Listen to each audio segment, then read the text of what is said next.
What is the best martial art to defend yourself? Controversial topic if there ever was one. That's what we're going to talk in this video. Guys, as always, welcome to the Modern Survivalist channel. If you want to learn more about realistic survival and preparedness, that's what I do here. You can subscribe to the channel. I suggest you do so. You also have my books. Specifically for this topic, a lot of it is covered in my books, 3 survival skills, as well as surviving the economic collapse.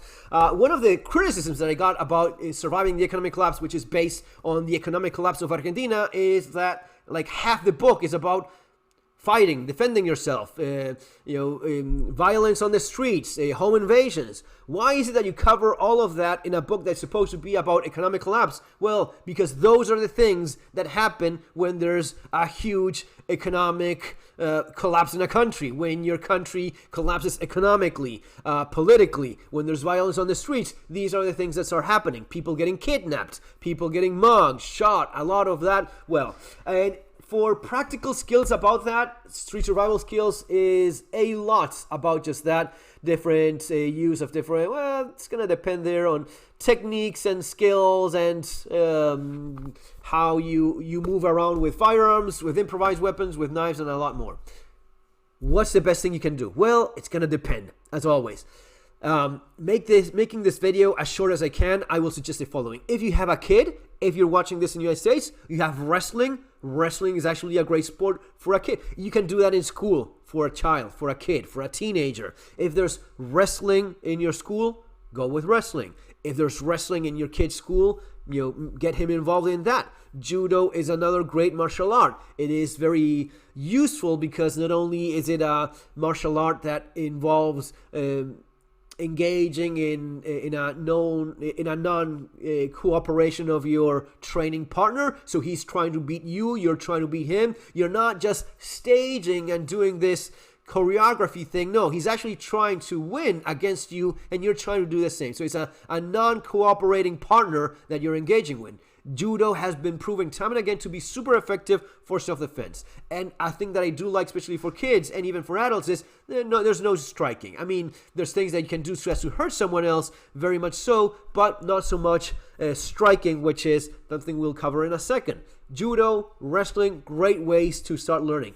Now, the judo, especially when you start to learn how to fall, especially for adults, past a certain age, 30, 40, there's a bit of risk of injury with judo, especially when you start getting more intense. But for kids, I think it's one of the best martial arts you can get into. And then you have Brazilian Jiu-Jitsu, super popular these days.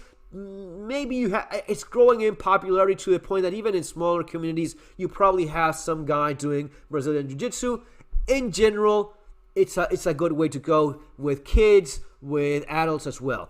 And with Brazilian Jiu-Jitsu, you have the option of starting from the floor, which maybe not as realistic, but combining it with things you have done, if you've done wrestling before, and then you start getting a little bit into jiu-jitsu, that's going to be a good combination. And then in terms of striking, ideally, what is the best martial art for self-defense? It's going to be MMA. It's going to be a little bit of everything. A little bit of striking, grappling, kicking.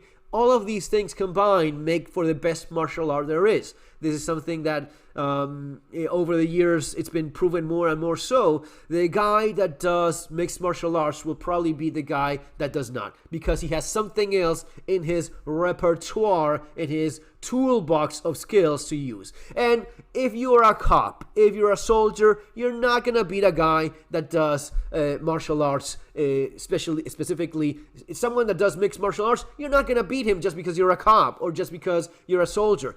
Even if you're a Navy SEAL, even if you're a SWAT guy, right? You're gonna learn things because of your job. That does not include hand-to-hand combat 3 times a week. The kid that does Brazilian Jiu-Jitsu 3-4 times a week, and he's 19 years old, he's probably gonna have you choking in a matter of minutes if you just do these things. Just because you're a cop, just because you're a soldier, does not. That's the kind of thing you believe because of movies. Oh, he was a Marine. Right, sure. Your average Marine is not gonna be the guy or the teenager that is training 3-4 times a week in Brazilian Jiu-Jitsu or in mixed martial arts. It's not gonna happen. Never, ever in the history of planet Earth.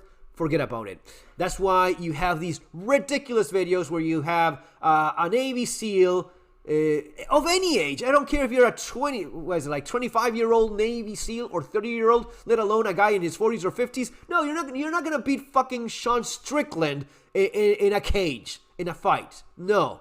Oh, but we kill people. Yeah, you shoot people, which is what you should do when your life is at risk, not only in war, but also defending yourself in your house. That's why we have these things. That's why we emphasize so much in maximizing the use of the best tool for that thing. And this is where you need to understand the difference between defending yourself against a violent attacker in your home or on the streets and learning to fight in the octagon, in a cage, in a ring, in a gym. These are things that will really help you, right? But it's not the end-all solution for, oh, I'm such a badass ninja. Okay, and someone shoots you or someone stabs you, and we'll get to that in a second, and you're fucked. It's not the same thing. These are different things. Having said that, we are talking about learning how to use these things, but at the same time, if you only focus on shooting accurately and fast with this, that's great. That's a skill you definitely want to develop, but it's not the end all to defending yourself. When you do some of these CQC drills, it's in fact the case that you can definitely beat the living crap out of someone with a gun if you get hands on him before he's able to draw. And these are the things you can actually practice and drill. And I've done these things in the past. I've learned that that's exactly how it goes. You would go against a guy that is a better shooter, right? I was going against a guy that was a better shooter than I am, but when I get my hands on him before he draws, because I'm better at that thing of fighting in that, grabbing and making sure he cannot use that gun, he will fail every single time. The guy that is better at hand-to-hand is going to beat the guy that is worse at hand-to-hand fighting if he cannot use the gun. I mean, this is common sense, but this is, but he has a gun. Okay, but what if we are like, what if he hasn't got the chance to even bring that thing up? The twirler drill that says that within 25 feet, you're kind of screwed? Well, yes, it's not only about a blade, it's about that very close distance. So this is something you need to understand and address, but it's also the impossibility of being best at everything or being even good at everything. We're talking about learning how to use a pistol. I've dedicated most of my adult life to learn how to use pistols, not carbines. Oh, but then, these are very different things. You have 3 gun competition, right? And those are very cool because you can learn how to use pistols and shotguns and carbines, or just the carbine and the pistol, right? But you cannot do everything. You cannot do a carbine, pistol, knife, hand-to-hand, jiu-jitsu, boxing, striking. Striking in boxing is great, but one of the things I explain in my books is that it comes with an additional cost. Unlike the grappling and wrestling thing, there is a price to be paid to get punched in the face, which is not money and it is not time. It is your brain, your IQ, your brain damage. Every single time you get punched in the face, and everyone should get punched in the face at least once or twice with a glove, so as to at least know how it feels like and not have your eyes all tear down and panicking when someone, as Mike Tyson said, everyone has a plan until they get punched in the face. That's very much true. Then get punched in the face at least a few times with a glove. Now, how much? That's going to be on you. You will have to decide. The more you practice this messed up skill of punching and not getting punched, the better you will get at it. And it's very cool. Eventually, you get to the point where, you bring your hands up with a little bit of head movement and a little bit else, and the guy that never did this, he has no fucking clue. He probably cannot even touch you. And you can touch him. You can jab the living crap out of him. You can hit, and there is a point of DNA, of God deciding with a little magic wand, and you have this shit. You have the knockdown power. You have that one punch knockout thing that it's not about how big you are. It's not about how muscular you are. It's about something in the way in which you hit. And that makes you, that gives you an added advantage. And you can develop that. Canelo Alvarez, for example, you can see the guy, he develops that shit. Does he have that fucking thing? I don't know. Maybe he does. But there's guys that have that, right? And if you have that, that's great. And you can develop that. If you've never developed any of that, then it's, of course, there's no point in it. But with boxing, with striking, you need to be an adult about how much of this do you want to have in terms of getting good while at the same time losing your brain, right? My advice is do as little as possible. Do as little as possible of striking. And if you're going to spar, right, with big gloves like those, well, do it as little as possible, as lightly and gently as possible. There's a lot of interesting research lately in terms of even professional athletes in MMA and in boxing sparring hard very little. Because there's no point. Because you actually even learn more and get better when it's more about playing and light, and you try different things, and you get better at it when you're not constantly worrying about getting knocked the fuck out with every single punch in sparring. Not only the brain damage, but there's also seems to be a lot in terms of you can actually get better with light sparring than with heavier sparring with a lunatic that just wants to rip your head off, okay? Combine a little bit of everything, some grappling, some striking, a little bit of everything. I'm very much in favor of judo, especially for kids, Brazilian jiu-jitsu, a little bit of kickboxing, Muay Thai, with reasonable people that are not fucking crazy and don't want to hurt each other. That's all good. All of this is much better than, wow, we do this and that, and all of the bullshit that it does not involve a non-cooperating partner to go against you. You need someone that really wants to defeat you to get better at it, because if not, it's just pretending. You might as well go and do this bullshit of breaking boards and being this girl here, and I'm not being mean about the fat people or anything. I'm not exactly thin myself. I'm just being objective and critical about things that deserve to be so. This girl here, and she's a young girl. She's a young woman. She should not be in this shape. She should be in much better shape. And the idea that she thinks anyone that thinks she has any kind of ability because she's breaking what I can only assume is balsa wood, and she's wearing a black belt. You know what? A white belt little girl in Brazilian Jiu-Jitsu that weighs half as much as her will have her choking to death in a matter of seconds if she goes against her. And she thinks she's a black belt. Oh, she's a black belt in board breaking. You don't understand. This is completely different. No, I do understand. I get it. It's about confidence building. But this is very much like with Krav Maga. And don't get me started in Krav Maga. And yes, there's some guys that do Krav Maga and actually do care. And they do incorporate things that actually work. And that's awesome. But essentially what it is about a big marketing thing that monetizes the idea of you being a badass Israeli Special Force, Kapap, Krav Maga, or whatever the hell they're going for these days. Okay? If you're not practicing against someone that's not cooperating, it's really no good. And then you have to understand that you actually want to win. And that involves these things, those things over there, and it involves these things right here. And this is yet another layer of you don't have the time for everything. If you have to train on firearms, on pistols, on carbines, grappling, striking, knife fighting, stick fighting, there's not enough. The one thing I will not waste a second of my life training on stick and baton fighting. Why? Because someone that knows how to fight, even if you come with a stick or, no, there are differences. Now, it's not the same thing for blades.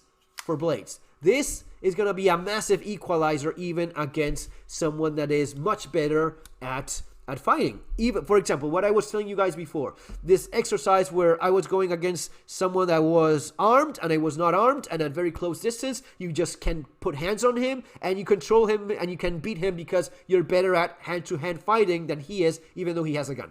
If that guy has a knife and he brings a knife out, you're fucked. Even if he has minimal idea how to use that thing, just instinctively, stabbing you with it, you're fucked. Now, if you have a little bit of knowledge on where to do that specifically and how to hold these things in a more realistic way and useful way, even more so, you have almost no chance of making out of there, even if you're better, because he has a tool that is gonna more than compensate for that difference. And I'll tell you a little story and I'll end it here. Many years ago, I was in a class with a guy that was... We had been shooting in classes together, so we got along well. He was a cop. I think he was he trained other officers as well, and he invited me to one of his classes. Right, it was a small group of mostly cops, and we were practicing different things. Dressed like civilian clothes, not dressed like ninjas.